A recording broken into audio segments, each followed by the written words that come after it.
Tout d'abord, merci beaucoup de nous accueillir et de nous donner de votre temps pour cette petite interview de 4 questions. Alors, la première, pouvez-vous, s'il vous plaît, nous présenter la clinique féline Le Havre des Chats?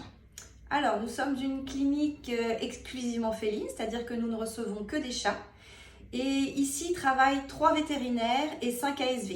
La clinique, elle a été fondée dans les années 90 et historiquement, on a toujours travaillé avec des associations de protection animale. Alors, maintenant, notre deuxième question. Quel est votre rôle en tant que partenaire de la pâte normande? Alors, nous recevons la pâte normande depuis 2011 maintenant, mais notre partenariat n'a jamais cessé de grandir.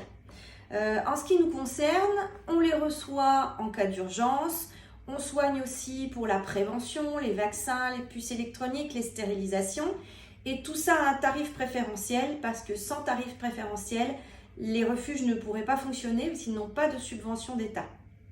En retour, la pâte normande nous rend aussi des services, c'est-à-dire que lorsque nous avons un chat abandonné à la clinique, une petite mamie aussi qui doit se séparer de son chat ou des chatons qu'on nous dépose à l'accueil, la pâte normande nous aide à les placer. Notre troisième question, pourquoi soutenez-vous la pâte normande? Alors, on travaille avec la pâte normande pour 2 raisons principales. La première raison, c'est qu'il est normal en tant que vétérinaire, et je vous ai dit que la clinique avait toujours aussi travaillé avec des assos, de soutenir les assos. C'est très stimulant pour nous en plus, parce que la médecine de groupe, c'est pas du tout la même chose que la médecine individuelle. Et on se sent utile en fait, on se sent très utile en aidant les associations. La deuxième raison, c'est que c'est plutôt facile de travailler avec Élodie Dufresne parce qu'elle est, elle est fiable. Quand elle nous dit quelque chose, c'est toujours fait. Quand on conseille, c'est fait. Elle est honnête. Et surtout, on peut avoir des discussions constructives. C'est-à-dire qu'il y a toujours un fond basé sur le cœur, mais il y a aussi beaucoup de raisons qui rentrent en ordre de compte. Et ça, c'est super important quand on travaille avec une asso. Nous arrivons donc à notre 4e et dernière question. En tant que professionnel de la santé animale, que pensez-vous de ce projet de refuge de la pâte normande? Eh ben, je trouve que ce projet est une belle idée de vie commune entre les humains et les chats.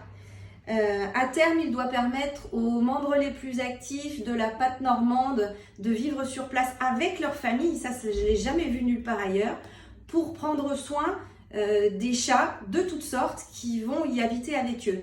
Donc il va y avoir des chats abandonnés ou trouvés en attente d'une future famille, mais aussi les trop cabossés par la vie qui y couleront des jours heureux jusqu'à la fin de leur vie là-bas. Et puis des chats malades en soins, donc avec un endroit normalement qui doit être hyper hygiénique, presque une petite clinique pour prendre soin des chats malades. Donc tous devraient y trouver un havre de paix. Eh bien, merci beaucoup, Docteur Blandin. C'était un plaisir de faire cette interview avec vous et à très bientôt. À bientôt. Au revoir.